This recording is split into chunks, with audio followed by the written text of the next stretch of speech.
Everybody, I'm Clifford Summy, the Pop Song Professor, and today I'm going to introduce you to a song that sounds like Hozier and goes just as deep. It's also very, very depressing. And it sounds like the kind of music that you would listen to wearing super cool sunglasses, walking around, like looking at all of the normal people living their lives. I made mistakes. And honestly, I wouldn't blame you guys if you wanted to go down into the description right now and just click on the link to the Spotify and listen to this song straight through, because it is honestly an amazing song. Now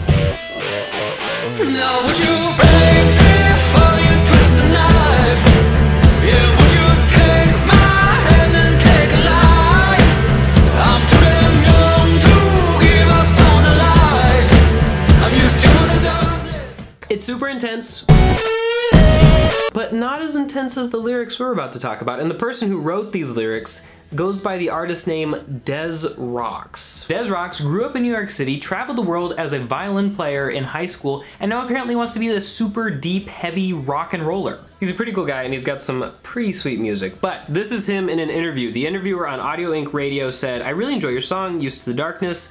Tell me about the genesis of that track and what it means to you." By the way, that's the song we're talking about today. Des Rox said, "I was going through an unbelievably dark period in my life. I became numb to a lot of the world and it took a long time to crawl out of it. This song is about the genesis of that period." Now you hear that and you might think, wow, this is gonna be an emo song from My Chemical Romance. And no, it's more Hozier than it is My Chemical Romance. But let's take a look at some of these lyrics here. So in verse 1, "I've made mistakes, the Lord struck me down." So a lot of people refer to, like, maybe this is actually a reference to God, but it also could just be him saying, like, you know, acts of God, life happened to me, it hurt, it's bad. And some of those were my fault, I've made mistakes. "Caught in a landslide, lost underground," like this big epic nature imagery, which is like classic rock and roll. "I hear them gates swing open loud, come close to midnight, hell fade me down." The gates opening loud are probably a reference to like either heaven's gates or hell's gates. Probably heaven, because then in the next line he mentions hell, "come close to midnight, hell fade me down." And that's like him maybe going quieter, and that's like, okay, the bad stuff happened instead of the good thing, like heaven's gates are now closed to him. In the pre-chorus he continues, "And then my eyes got used to the darkness, and everyone that I knew was lost and so long forgotten after you." Now it immediately sounds like he's talking about a relationship, but I think that that's just a tiny part of this. So, you know, heaven's gates seem to have closed, he's faded down, he's in the not great place, and his eyes got used to it, and he was like, wow, I am becoming accustomed to just how terrible my life is, which really sucks. I'm used to the bad. That's not where you want to be. You want the bad to be like unusual. So then he moves into the chorus and says, "Now would you pray before you twist the knife?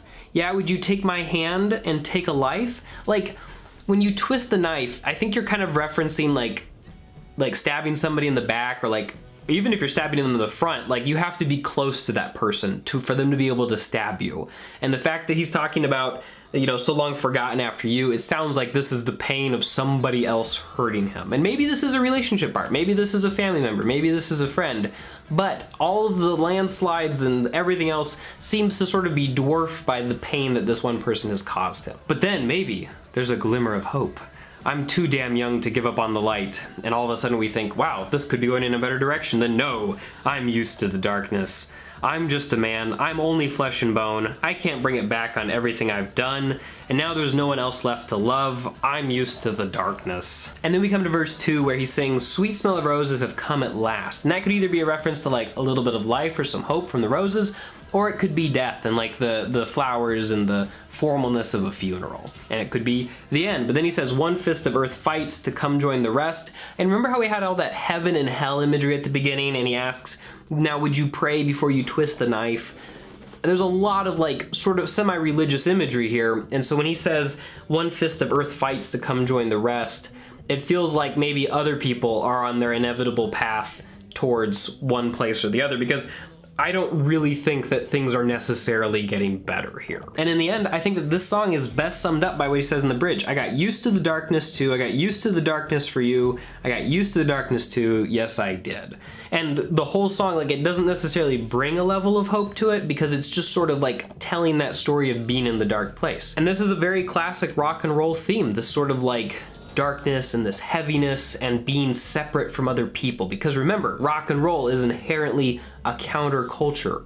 Like basically almost every single good music genre is and does start out as some kind of counterculture. And a lot of countercultures start out as dissatisfaction or a sense of emptiness or darkness with the mainstream. So I think this is a super cool song. You guys should definitely check it out. I've got a link to the Spotify down below, and you can go heart that song and save it and do whatever else you want. Preferably listen to it. Thanks for watching, everybody, and I'll talk to you soon.